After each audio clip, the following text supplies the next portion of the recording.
sorry, part-time, I needed to wake up at least like 5:30 local time here. So that'd be like 8:30 market time.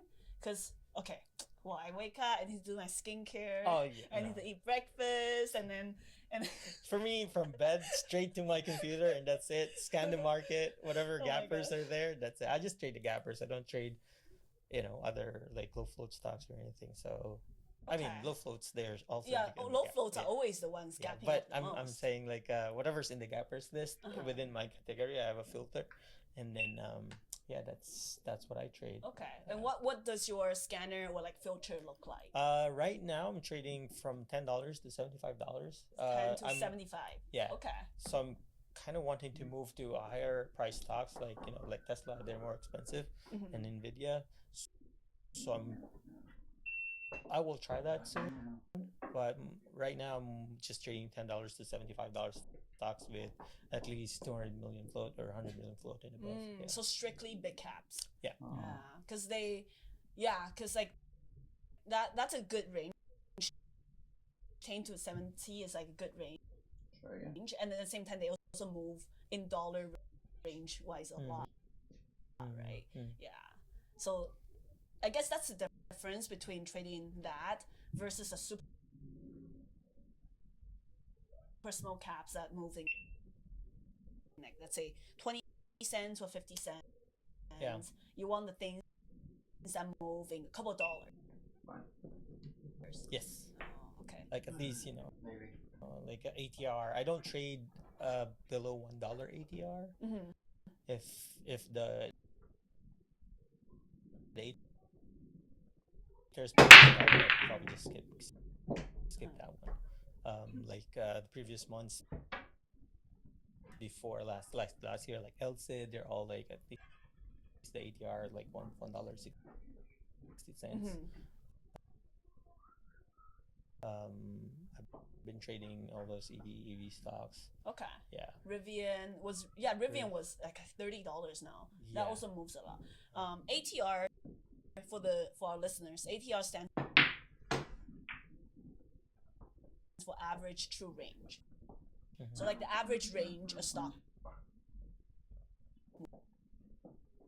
moves. Yeah. So anything like you said above 1, ideally you want more like 2 or 3 would be like the good range. Yeah. I think. Yeah. But there's some stocks that has very low ATR, like Bank of America. Oh yeah, that thing doesn't move. It doesn't move, but there are days it moves, but you'll just lose money from it. What about the meme stocks? Because they are still technically like the bigger caps. BBY. Yeah, but they are like below $10. I traded. I tried to skip those because I know they're very volatile. Even though the ATR says it's $1, but sometimes it moves $3, $10 a day. So as much as possible, because I always lose on meme stocks. I'm scared to trade those. And I take profit really fast. I think that's why let's say if it moves $1, I'm happy, but it's still gonna move $5 from the open. So yeah, it's dangerous. So if you focus on strictly the open, like how do you decide so fast right at the open, or like using the pre-market data, like how you're gonna trade it, like what's your some common guidelines for your strategy that you focus on for part-time trading? Like for me, it's very simple. I use daily levels, weekly levels as my support resistance, and I kind of look back, look left on the previous days, previous months, and use those as a guide. And at the open, let's say it's a gap up. I prefer, let's say it's a gap up 3%. It's within the 3% range. If it's a gap up, then I'll try to take it long, kind of long bias, because there's a reason why it capped up, and so many criteria. I trade the open using 1 minute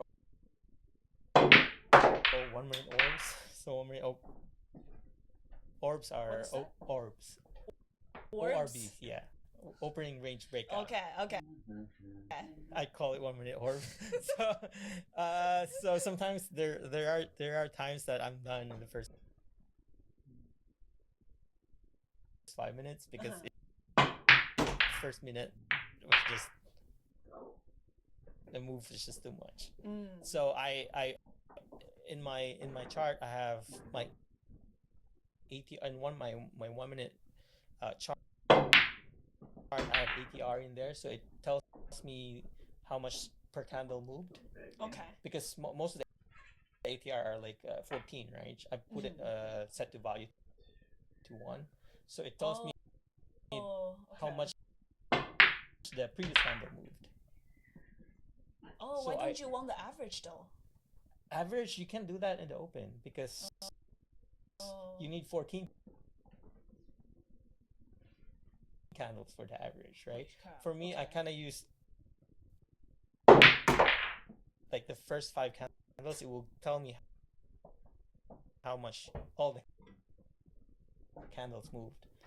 Like if it's one ATR value. Do you get what for the intraday chart. For the intraday. Oh my god. Okay. For the 1 minute chart, not intraday chart. Okay. So that's very useful. It tells me how much I can risk percent per dollar, and I skip it if there's no volume. So at the open, if game first over, say there's a million volume, it means there's buyers and sellers. Yeah. So I mostly got